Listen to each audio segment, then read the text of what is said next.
možná za 4 kila jednoho. No tak aspoň něco, co chtěl potom za 400. Kdy to mám? No, máš to dobrý. Jo?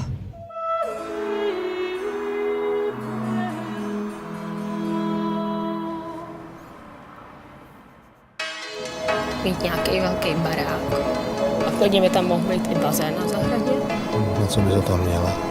No, pro návštěvy. Aby jak měli co závidět, víš jak.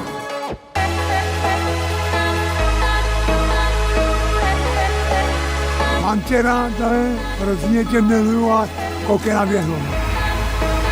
A tě nebudu hledat, někde v prdeli, za Prahou.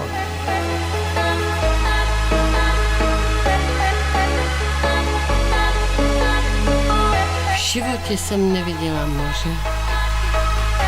Ne, že by mi to chybělo, ale chtěla bych ho někdy vidět.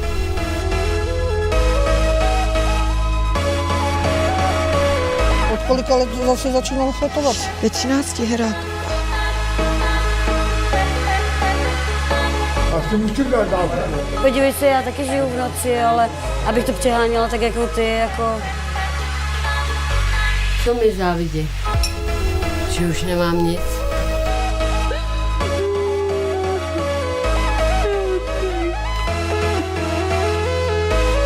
Ani důstojnost.